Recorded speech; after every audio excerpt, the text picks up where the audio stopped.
Aloha, I'm USA Today Bestselling Author Jennifer Youngblood, and I am here with my amazing daughter-in-law, Janalie Youngblood. We are at Turtle Bay Resort on the North Shore of Oahu, and we are standing in front of the condos at Kuilima Estates. If you are watching this on YouTube, be sure to like and subscribe, and go ahead and click that little bell button to be notified of any future videos. The book we will be reviewing today is Love Him or Lose Him. Why don't you tell us a little bit about that book? So this is the first book in my Hawaii Billionaire series, and I said it here because I absolutely love Turtle Bay. I was a student at BYU Hawaii, which is just 10 minutes away, and of course I always dreamt of living here one day, and so I had to set it here. But this one is about a girl named Samantha Fairchild, and it starts out her dad dies, and it leaves her family in financial ruin, and she's not sure what to do. And as she's floundering and trying to figure out her life and her place in it, this guy named Anthony, who was her dad's former business partner, he has always had an infatuation with Samantha. So he comes forward with a proposal, a marriage proposal. And even though he knows that she's not in love with him, he says, well, I'll wait and, you know, and just take my time and give you time to figure it out. And so she goes to Hawaii with him and comes here where he's doing a business deal. And so that's where the story starts. And they stay in these estates, correct? They stay in these estates. Anthony has a condo here, and so this is where they stay. How does it feel to be back in the place that this book took place? It feels amazing. I love Hawaii. It's like a second home to me. And when I was writing the book, I loved writing it because I could go there and visit every day in my head. And it's so neat to be able to know all the places and just put myself in these characters' lives. And so I love it. It's amazing. There are a lot of books and movies that have been set in Hawaii. So how is this series different from those types of books? A lot of the ones I've seen will have people at a resort in Waikiki, which is great. I mean, I love Waikiki. Waikiki is awesome.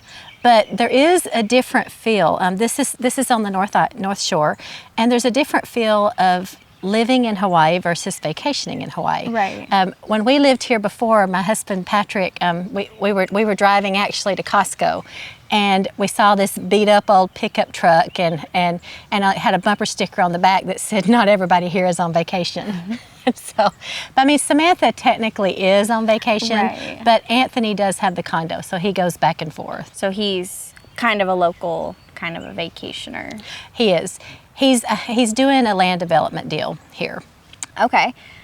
One of the characters is named Finn. What was your inspiration for Finn? When I first came to BYU Hawaii, I was 18. A girl from Alabama, really small town. It was before the internet, so this was just a whole new world to me.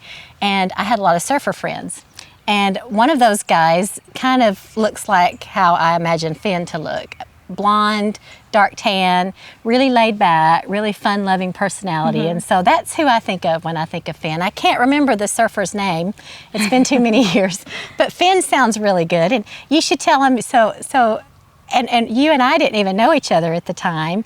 And then you have a little niece named Finley. Yes. You call Finn. I call her Finn. Her name is actually Finley, but we shorten it to Finn. So, but that's a girl. Yeah, that's a girl. Not a boy. So you talked about Anthony. He is the uptight billionaire that Samantha is engaged to. Can you tell us a little bit more about him? So he sucks all the fun out of everything. I mean, Anthony has got all of these privileges. He's wealthy. He's a decent looking guy. He's not great looking, but he's decent looking, and he could have all these amazing things. But for him, everything is a downer. And so Samantha doesn't realize this, but he has a severe case of OCD. And in one scene, she can't even like make food without him just critiquing her. I mean, he's pressing down the loaf of, on the side, the plastic of the bread to get all the air out, and cleaning up her crumbs. And of course, she doesn't realize any of this about him initially. And so it's not until she comes that she starts to realize the real scope of what she's gotten herself into. Yeah. What about Samantha? You talked about her dad passing away. Tell us a little bit more about her and her obligation to her family. So she's the oldest, and her mom is really fragile. So she's very responsible, definitely a type A personality. She likes to have her whole life planned out. They were wealthy, and so she really has never had to worry about finances, and then all of a sudden the rug just gets pulled out from under them. And her younger sister, Danny, or Danielle, but we call her Danny, is very fun-loving, very outspoken, and Samantha's more reserved. She's definitely the follow the rules girl. And it freaks her out, not just because of her. I think if it were just her, she would be okay with giving up the wealth. Right. But she sees the toll that it's taken on her mom and her family. And so she figures she'll sacrifice her happiness for her family's happiness, is what she intends to do. So Anthony is gone. He leaves every day to do work on this land deal that he's doing, and it leaves Samantha by herself here at the resort.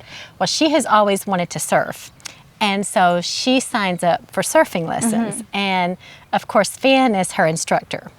And so she kind of finds herself in this quandary to where she's like, okay, her dreamboat guy is teaching her surf lessons, and he's very enamored with her, and he keeps wanting her to spend time with him, and she kind of has this inner struggle, and she even though she knows that she shouldn't be spending time with him, she can't seem to help herself. And so they have all of these amazing adventures together, and all the while she's feeling super guilty. And she's trying to figure out how to get herself out of this horrific relationship that she's in. Right. And then here Finn is, and it is a fun. I mean, they have a lot of fun adventures together. Yeah. Those surf lessons take place at Turtle Bay, correct? They do. Which is just not very far from here. Yeah, it's just behind us. The beach is just behind us, and so yes. Perfect. Thank you for joining us for another episode of the Blue Chair Book Review. If you're watching this on YouTube, be sure to like and subscribe. You can also click the little bell icon to be notified of any new episodes. You can listen and subscribe to our podcast on your favorite podcast apps.